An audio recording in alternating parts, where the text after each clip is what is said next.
युधिष्ठिर पांडु का ज्येष्ठ पुत्र था। धर्मराज द्वारा कुंती के आह्वान पर बुलाए जाने पर उनके अंश से ही यह पैदा हुआ था, इसलिए धर्म और न्याय इसके चरित्र में कूट कूट कर भरा था। इसी के कारण इसको धर्मराज युधिष्ठिर पुकारा जाता था। वो कभी असत्य नहीं बोलता था, तभी शत्रु पक्ष के लोग भी उनकी बात पर पूरा विश्वास करते थे। स्वार्थ के कारण किसी प्रकार अनुचित कार्य करना इनको नहीं सुहाता था। वह धीर बुद्धि था, कभी उतावला होकर कोई कार्य नहीं करता था। भीम, अर्जुन तथा अन्य भाइयों को कभी कभी गुस्सा आता था तो वे मर्यादा की सीमाओं को भी लांघने को तैयार हो जाते थे, लेकिन युधिष्ठिर ने कभी सत्य के मार्ग को नहीं छोड़ा। अगर उसके चरित्र को अच्छी तरह देखा जाए तो वो व्यक्ति क्षत्रिय अवश्य था, लेकिन एक योद्धा क्षत्रिय न होकर दार्शनिक क्षत्रिय था। उसकी चेतना केवल क्षत्रिय की सीमाओं के अंदर ही सीमित नहीं थी, बल्कि वह प्रायः जीवन के विराट सत्यों पर चिंतन किया करता था। छल कपट उसे छू तक नहीं गया था। राजा होने पर भी कूटनीति से उसने कभी काम नहीं लिया।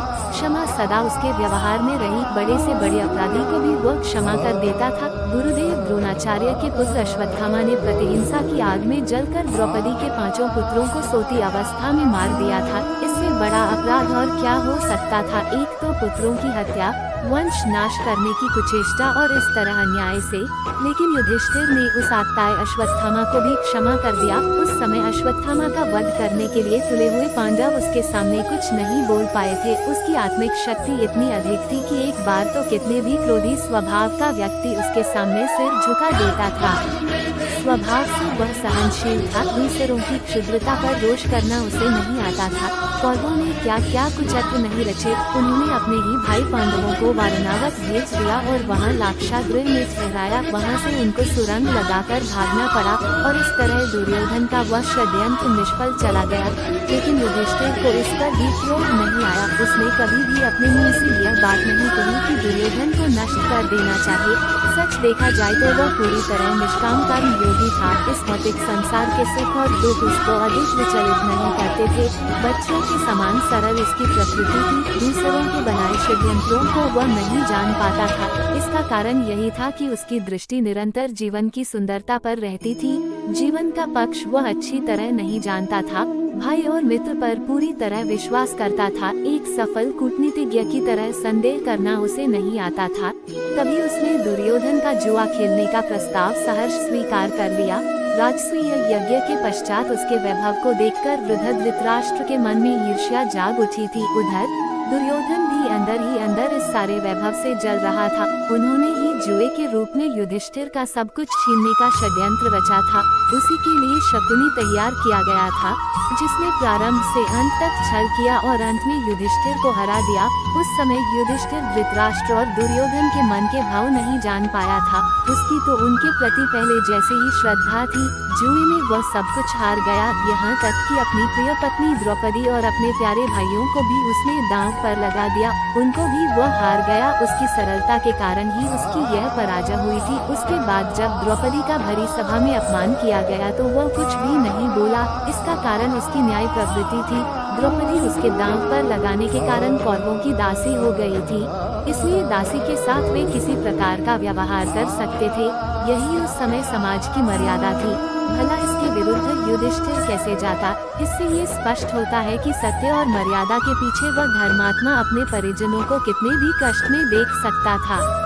12 वर्ष तक वनवास और 1 वर्ष के अज्ञातवास का दुख उसकी इस भूल के कारण सभी को सहना पड़ा था, लेकिन फिर भी उनके मन में इसके प्रति खेद नहीं था, बल्कि एक प्रकार का संतोष और सुख था कि वह अपने धर्म का पालन कर रहा है। और उसने वनवास और अज्ञातवास की वह अवधि पूरी की। उस बीच कभी यह विचार उसके मन में नहीं आया कि कौरवों ने ये कुचक्र रचकर ही हमें वनवास दिया है, फिर इसको स्वीकार करके क्यों कष्ट भोगा जाए।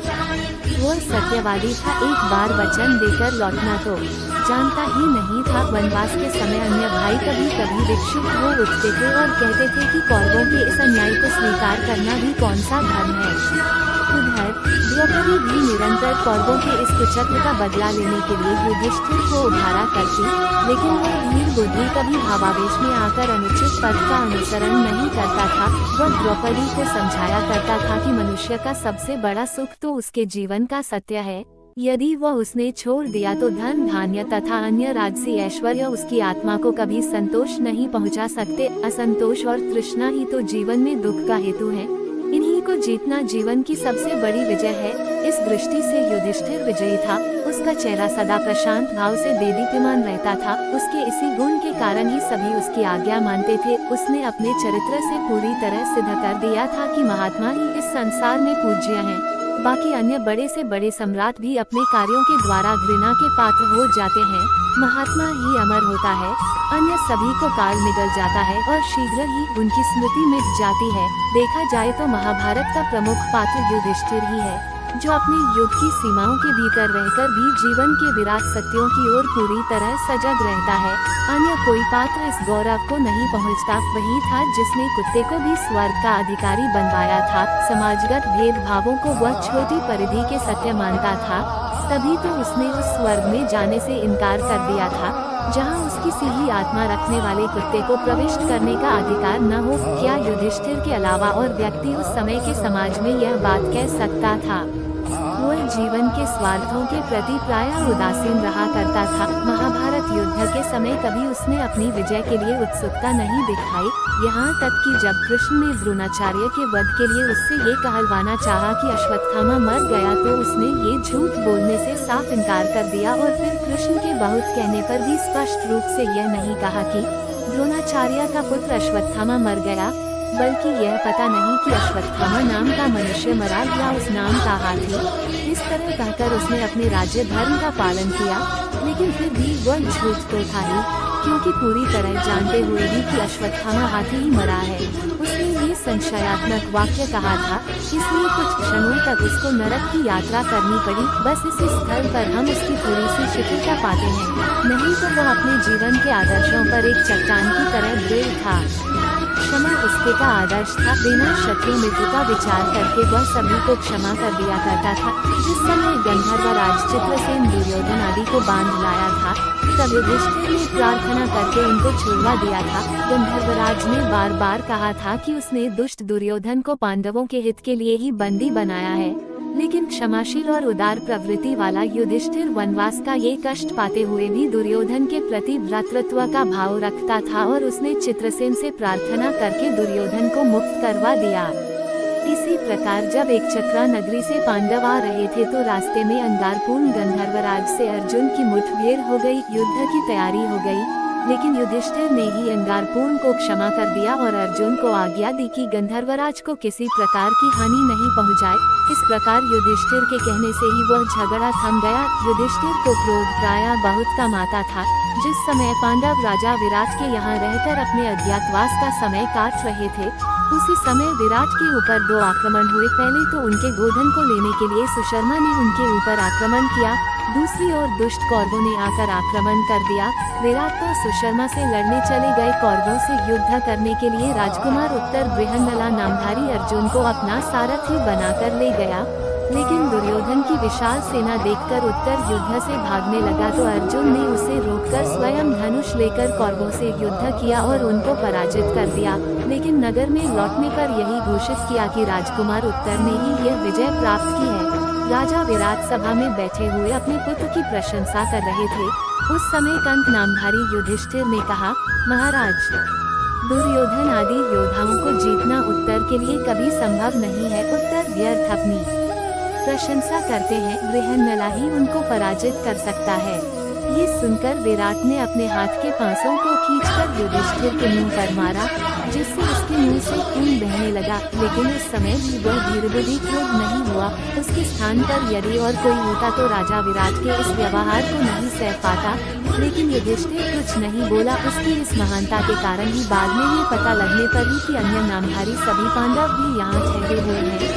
राजा विराट को अपने व्यवहार पर बड़ा दुख हुआ और उसने युधिष्ठिर से अपने दुष्टतापूर्ण व्यवहार के लिए क्षमा मांगी। वह बड़ा ही विनयशील था, बड़ों का सदा उचित सम्मान करता था। महाभारत युद्ध छिड़ने के पहले वह रथ से उतरकर पैदल ही भीष्म आदि गुरुजनों की वंदना करने गया था। उस समय भीष्म पितामह, गुरु द्रोणाचार्य, कृपाचार्य और मदराज शल्य ने सच्चे हृदय से उसको आशीर्वाद दिया था। उसके इस शील स्वभाव के कारण शत्रु पक्ष के महारथी सदा उसकी प्रशंसा करते रहे। युधिष्ठिर धर्म और समाज नीति को अच्छी तरह जानता था और सदा इस विषय पर चिंतन किया करता था। वनवास के समय एक बार भीमसेन एक विशाल अजगर के चंगुल में फंस गया।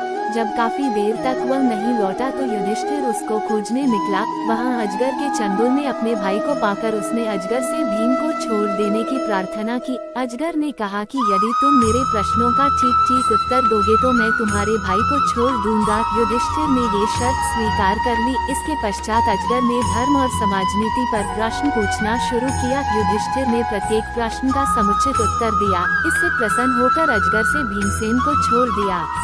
वनवास के समय एक बार मार्कंडेय मुनि से भी युधिष्ठिर की भेंट हुई थी और उन्होंने अनेक बहुमूल्य उपदेश उसको दिए थे। महाभारत युद्ध में अपने पक्ष की विजय हो जाने के पश्चात भी युधिष्ठिर को कोई हर्ष नहीं हुआ था। स्वजनों के इस महाविनाश के कारण उसका हृदय अत्यंत दुखी हुआ था और तभी उसने समाज की मर्यादा के विरुद्ध ये सलूक किया था कि क्षत्रिय का ऐसा क्रूर कर्म क्यों है, क्या धर्म की यह मर्यादा शाश्वत है। और तभी उसकी आत्मा बोल उठी, धर्म की गति विचित्र है।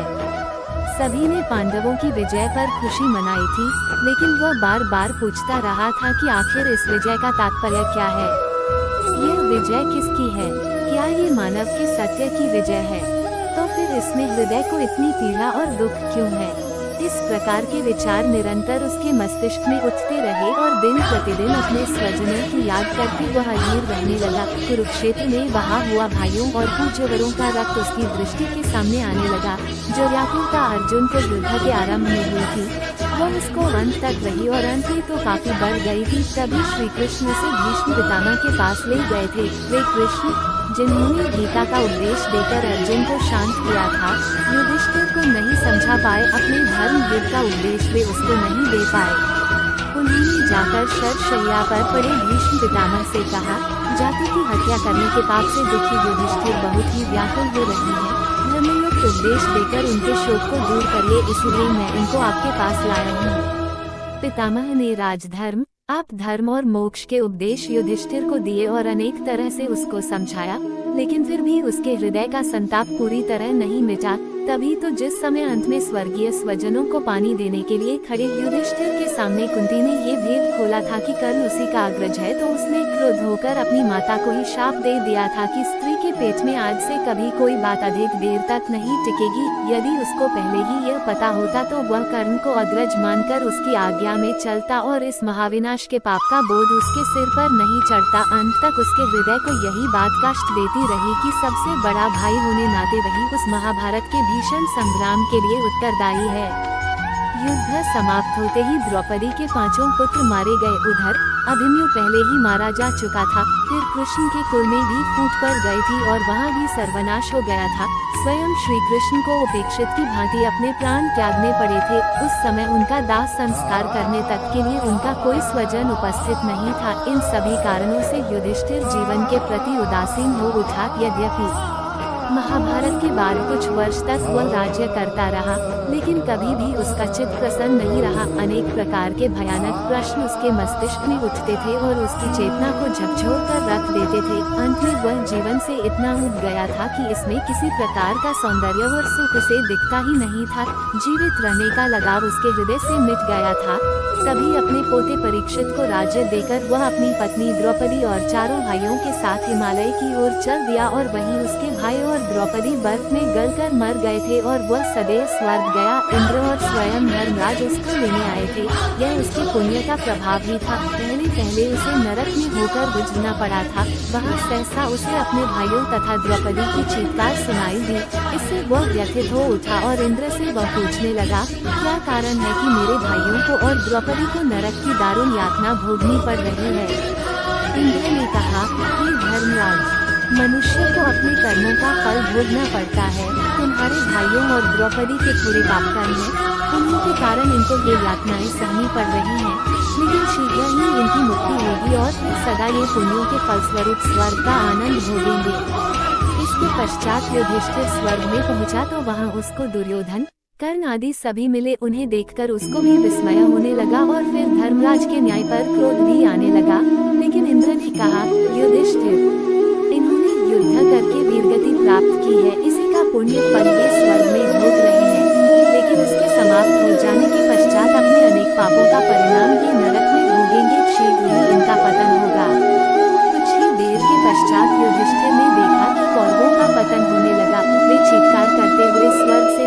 आग में गिरने लगे और नरक में से अर्जुन, नकुल, सहदेव, द्रौपदी के साथ स्वर्ग में आ गए। इनसे मिलकर युधिष्ठिर को अत्यधिक प्रसन्नता हुई। इसके पश्चात वे सभी अपने पुण्यों का फल भोगने लगे।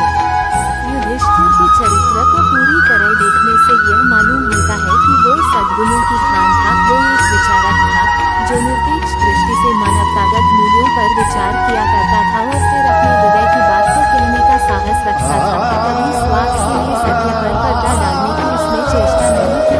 अपना दयालु स्वभाव होते हुए भी वो गंभीर कभी नहीं था।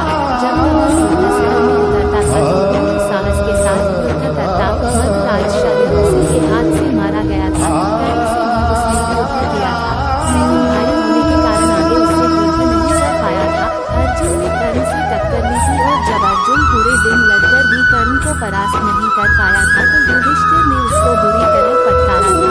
उसने उसके गांडीव धनुष तक को ललकारा था। इस पर अर्जुन ने क्रुद्ध होकर अपने अग्रज का वध करने की ठान ली थी, लेकिन कृष्ण ने बीच बचाव कर दिया। फिर अर्जुन ने युधिष्ठिर से अपनी धृष्टता के लिए क्षमा मांगी थी। युधिष्ठिर के जीवन में यही एक घटना है जहाँ कृष्ण अपना धैर्य तोड़ दिया था। नहीं खड़ा धैर्य रहा। आश्रम से जीवन में सफल बनाने आशावादी था। बड़ी से बड़ी आपत्ति आने पर भी वह घबराता नहीं था और उनके बीच में भविष्य में सुखी जीवन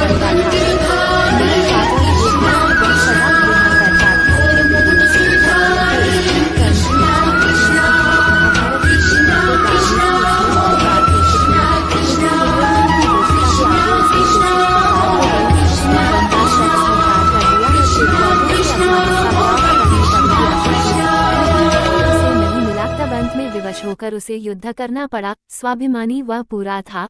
वो कभी दबना नहीं जानता था। दबता तो वह सत्य से था। व्यक्ति की सत्ता का उसके सामने अधिक मूल्य नहीं था। द्रौपदी के अपमानित होने के समय वह सिर्फ मर्यादा और अपने दिए हुए वचन के कारण ही चुप बैठा रहा था, किसी प्रकार के भय के कारण नहीं। माता का भी वह अनन्य सेवक था। पुत्रहीन गांधारी की उसने ऐसी सेवा की थी कि स्वयं दुर्योधन भी अपने जीवन काल में ऐसी सेवा नहीं कर पाया। धृतराष्ट्र भी उसकी सेवा से प्रसन्न हो गए थे। उसने अपने जीवन के आदर्शों पर चलकर ही तो गांधारी और धृतराष्ट्र का असीम प्रेम प्राप्त किया था। शत्रु वर्ग से भी ऐसा प्रेम प्राप्त कर लेना महापुरुषों के लिए ही संभव है। इस दृष्टि से देखा जाए तो वह रोग और द्वेष से परे था। गीता के अनुसार देखा जाए तो वह निष्फल कर्मयोगी था। उसकी समान दृष्टि थी। भेदभाव करना वह नहीं जानता था। राजनीति के मामलों में इतना नादान था कि कभी कभी तो बिना सोचे समझे ही बात मुंह से निकाल जाता था। इसी प्रकार जब कौरव पक्ष का अंतिम योद्धा दुर्योधन बच रहा और वह जाकर द्वैपायन सरोवर में जा छिपा तो सभी पांडव उसे खोजते हुए वहीं जा पहुंचे। उस समय सभी ने दुर्योधन को ललकारा,